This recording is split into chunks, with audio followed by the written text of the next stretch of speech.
दोस्तों, आज की क्राइम स्टोरी सुनकर आप लोगों का दिल दहल जाएगा। ये क्राइम स्टोरी है बेंगलोर की महालक्ष्मी की बॉडी के 49 टुकड़ों की। हेलो दोस्तों, आपका स्वागत है मेरे चैनल डार्क इनसाइड पर। आई होप आप सब लोग अच्छे और स्वस्थ होंगे। इस तरह की क्राइम स्टोरी के लिए चैनल को सब्सक्राइब करें और बेल आइकन पर क्लिक करें। महालक्ष्मी 29 साल की मैरिड थी, बट अपने हस्बैंड से अलग रहती थी। हेमंत दास और महालक्ष्मी की शादी 5 साल पहले हुई थी और उनकी एक बेटी भी थी।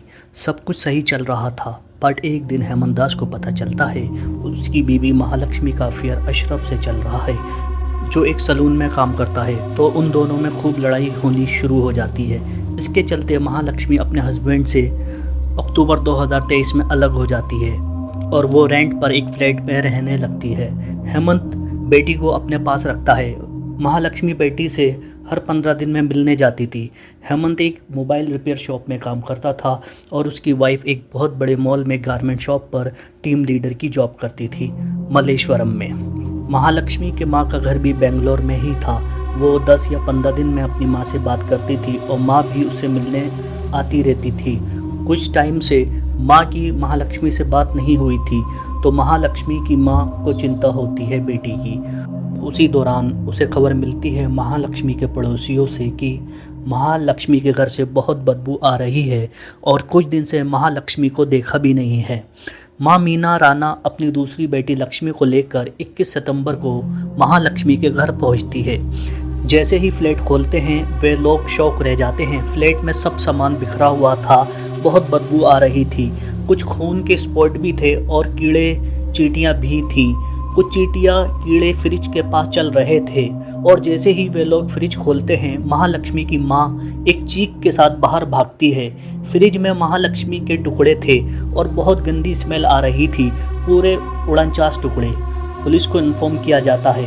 पुलिस टीम क्राइम स्पॉट पर पहुंचकर सब देखती है और पोस्टमार्टम टीम और फॉरेंसिक टीम को बुलाती है और महालक्ष्मी की बॉडी के पार्ट्स को इकट्ठा करती है और पोस्टमार्टम को भेज देती है। अब क्वेश्चन ये था, महालक्ष्मी की इतनी क्रूरता के साथ किसने मर्डर किया? किसने उसके 49 टुकड़े किए? क्या उसके पति ने, क्या किसी आशिक ने? पुलिस इन्वेस्टिगेशन स्टार्ट कर देती है। हेमंत दास महालक्ष्मी का पति अशरफ का नाम लेता है और अपना शक जाहिर करता है। बोलता है, अशरफ अक्सर मेरी बीवी को पिक एंड ड्रॉप करता था अपनी बाइक पर। पुलिस अशरफ के सलून पहुंचती है और उसे पुलिस स्टेशन लेकर आती है और उससे पूछताछ शुरू कर देती है। उसकी लास्ट 20 दिनों की लोकेशन, फ़ोन रिकॉर्ड्स चेक करती है, उसके कलीग से पूछताछ करती है, बट अशरफ के अगेंस्ट उन्हें कुछ क्लू नहीं मिलता है। देन पुलिस अशरफ को छोड़ देती है। इवन पुलिस हेमंत दास को भी इंटेरोगेट करती है, क्योंकि हेमंत के अपनी बीवी से रिलेशन अच्छे नहीं थे और दोनों अलग भी रह रहे थे। काफ़ी पूछताछ के बाद हेमंत दास के अगेंस्ट भी कुछ नहीं मिलता है। आगे इन्वेस्टिगेशन में पुलिस के हाथ एक क्लू लगता है। पुलिस जब मॉल पहुंचती है महालक्ष्मी की पूछताछ के लिए, तो पता चलता है उनका एक और एम्प्लॉय भी गायब है जिस दिन से महालक्ष्मी गायब थी। पता चलता है महालक्ष्मी का अफेयर उसके साथ काम करने वाले मुक्ति रंजन राय के साथ था। पुलिस मुक्ति रंजन को ढूंढना स्टार्ट करती है, बट वो बेंगलोर छोड़ के भाग जाता है। फिर एक शॉकिंग न्यूज़ आती है, मुक्ति रंजन ने उड़ीसा में 25 सितंबर को सुसाइड कर लिया। मुक्ति रंजन ने पेड़ से लटक कर अपनी जान दे दी ताकि पुलिस उसे गिरफ्तार नहीं कर सके। मुक्ति रंजन ने एक सुसाइड नोट भी लिखा था जिसमें उसने महालक्ष्मी के मर्डर की पूरी स्टोरी और रीज़न बयान कर दिया था। मुक्ति रंजन 31 साल का था और उड़ीसा का रहने वाला था। महालक्ष्मी के साथ काम करता था। पहले दोनों में दोस्ती हुई थी, देन प्यार, और उसी प्यार ने महालक्ष्मी के 49 टुकड़े कर दिए। पुलिस के अकॉर्डिंग मुक्ति रंजन ने महालक्ष्मी के मर्डर करने के बाद ये बात अपने भाई सत्य को भी बताई थी और अपनी माँ को भी मर्डर की बात बता दी थी। उसकी माँ जो 60 साल की थी, वे बताती है बुधवार से एक दिन पहले मंगलवार को मुक्ति रंजन रात 10 बजे घर आता है, जो कि बहुत डरा और परेशान लग रहा था। माँ जब पूछती है क्या हुआ, मुक्ति रंजन सब बता देता है कि उसने महालक्ष्मी का मर्डर कर दिया, जिसके साथ वो बेंगलोर में काम करता था। मुक्ति रंजन बताता है वो महालक्ष्मी से बहुत परेशान हो गया था। वो पैसे और महंगे गिफ्ट मांगती थी। इवन सेम रीज़न वो सुसाइड नोट में भी लिखता है।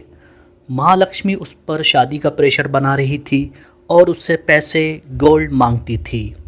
और मुक्ति रंजन को भी ऐसा लगता था उसका किसी और से भी अफेयर चल रहा है। एक रोज़ मुक्ति रंजन महालक्ष्मी के फ्लैट पर था और किसी बात को लेकर दोनों में फाइट होती है। मुक्ति रंजन गुस्से में महालक्ष्मी को मार डालता है, फिर 49 टुकड़े करके फ्रिज में रख देता है। मुक्ति रंजन का भाई सत्य बताता है एक बार मुक्ति रंजन महालक्ष्मी को केरला लेकर जाता है बाइक पर आपसी रजामंदी के साथ कि दोनों दूसरे सिटी में रहेंगे, बट रास्ते में महालक्ष्मी उस पर किडनैपिंग का इल्ज़ाम लगा देती है, जिससे वहाँ के लोग उसकी पिटाई कर देते हैं। इवन पुलिस भी बहुत पिटाई करती है और उसे पैसे लेकर छोड़ती है। तब से सिचुएशन चेंज हो जाती है और मुक्ति रंजन के दिल में महालक्ष्मी के लिए प्यार ख़त्म हो जाता है। महालक्ष्मी के मर्डर का एग्जैक्ट रीज़न एक राज बन गया है। कौन सा वेपन यूज़ किया था मर्डर में, क्या और कोई भी मर्डर में इन्वॉल्व था मुक्ति रंजन के साथ, सब एक राज है, सब एक राज है। अब दोस्तों, महालक्ष्मी भी बहुत हॉट टेम्पर्ड नेचर की थी, उसे बहुत जल्दी गुस्सा आता था। इवन उसके हस्बैंड ने भी एक बार पुलिस कंप्लेंट फाइल की थी महालक्ष्मी के अगेंस्ट कि पैसा ना देने पर उसने अपने हस्बैंड से बहुत फ़ाइट की थी। दोस्तों, महालक्ष्मी भी बहुत हॉट टेम्पर्ड नेचर की थी, उसे बहुत जल्दी गुस्सा आता था। इवन उसके हस्बैंड ने भी एक बार पुलिस कंप्लेंट फाइल की थी महालक्ष्मी के अगेंस्ट कि पैसा ना देने पर महालक्ष्मी बहुत फ़ाइट की थी उसने हमअंदाज से। दोस्तों, सिनेरियो कुछ भी था मुक्ति रंजन के साथ, बट किसी को ऐसे मार डालना और इतनी क्रूरता के साथ उसके 49 टुकड़े कर देना, मुक्ति रंजन पूरी तरह से अपना रिलेशन ख़त्म कर सकता था। दोस्तों, आप समझ सकते हैं मुक्ति रंजन कितना परेशान, कितना टॉर्चर होगा जो कि उसने ये गुनाह का रास्ता चुना, और वो भी इतना क्रूर रास्ता। उसने महालक्ष्मी के 49 टुकड़े कर दिए।